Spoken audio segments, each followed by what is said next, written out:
Okay, hi everybody. Today I wanted to talk to you about,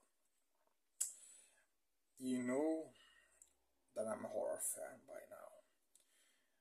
You know that slasher movies are my favorite subgenre in the horror movies world. You got creature, slash. You also have found footage movies, which I also like. But they have to have, I'm stricter with those movies than slasher movies. Like 80 slasher movies, if they have bad acting, cheesy acting, I can forgive them. If they have good gore, uh, fun music, I can have fun with them. But found footage movies have to have, like, an example. The Blair Witch is a movie that's centered around this legend.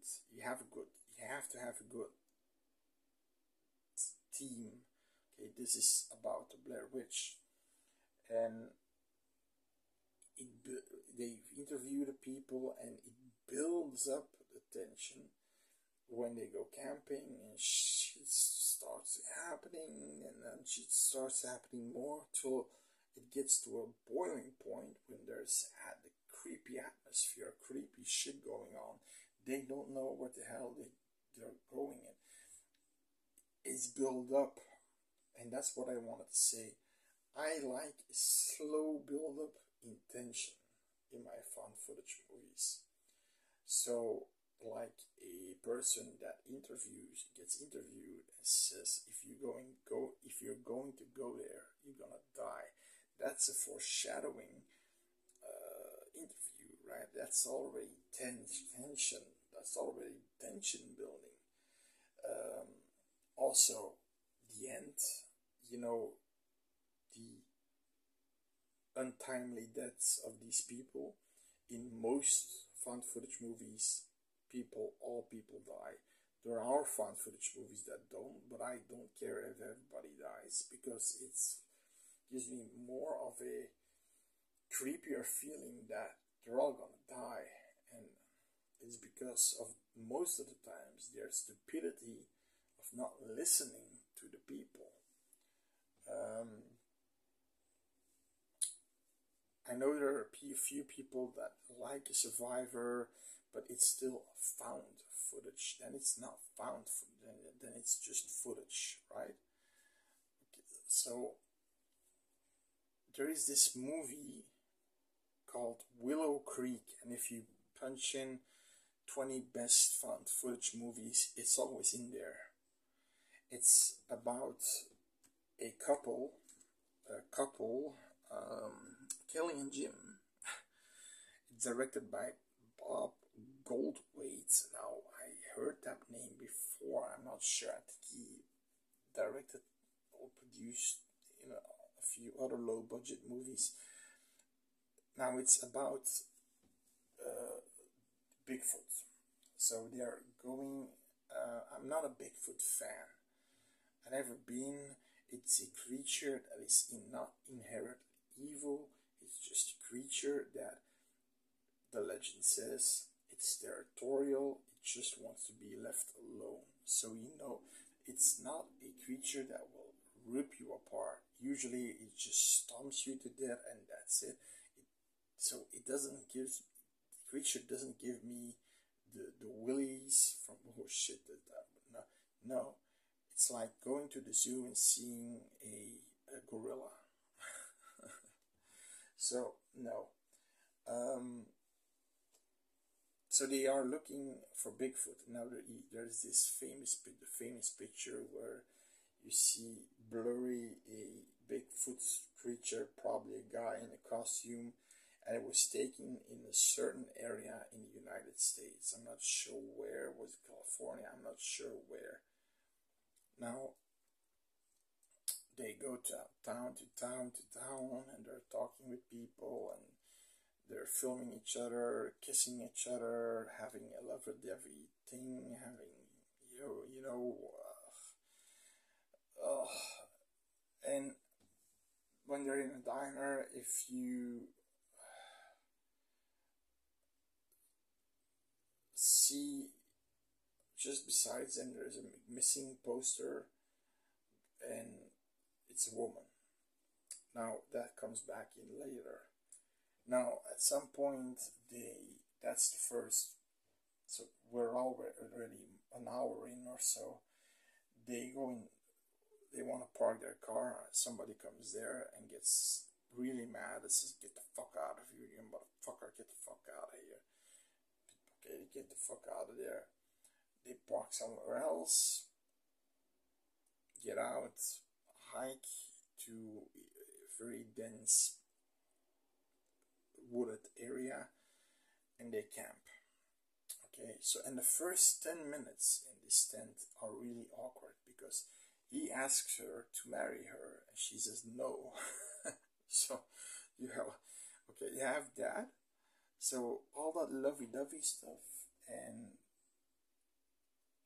it's like I said, it's an hour long of that shit, and then you've got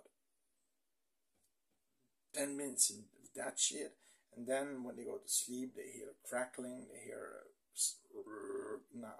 like that sound, like an ape, and their tent starts to shake, and then they stay in the tent, and everything ends at when they get out of the tent. They see branches broken and things like that.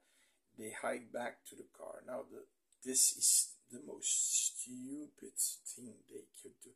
How can somebody hike in the middle of fucking nowhere where they don't know where they are without GPS or the compass or a map? They don't know where they are going. They're going in circles like the Blair Witch Project. But this isn't a paranormal movie. It's just, geographics. It's knowing where you went and going the same way. You have multiple tools, and that's something you just didn't bring with you. How stupid can you be, right? Okay. Second night, he hears it again, the ruffling. Okay, they get out of the tent. The guy investigates. He sees a naked woman. Now here is the missing poster coming into. It's the woman from the poster. He gets dragged away, and in the distance you hear monkey sounds, and you hear his girlfriend being possibly raped by these monkeys, and he gets killed. So the idea is that these were more than one Bigfoot, and these Bigfoots are using women to reproduce. They tear off their clothes and they live with the big feet, the Bigfoots, yeah. So that's the movie. That's the ending of the movie. Oh my god. If that's in the top 20 list, please, there is no tension, there is no atmosphere, there's no building up to something. It's just me and my wife going on a vacation trip and filming our things.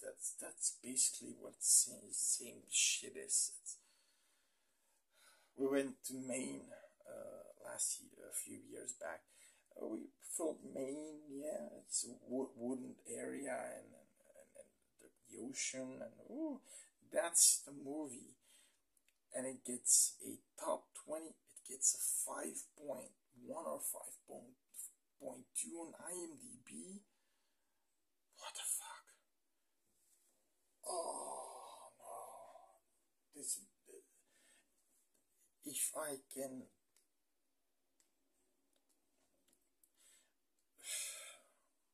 Like I said, The Lost Ghost Tapes. This is a movie that I'm gonna review.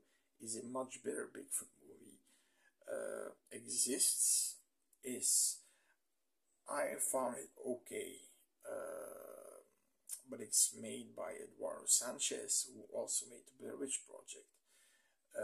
Is also a good Bigfoot movie. I found it okay, but I like the Lost Coast tapes better. But there are much better Bigfoot movies than this. Than this. You don't even see Bigfoot. I mean, thumbs down, don't see it.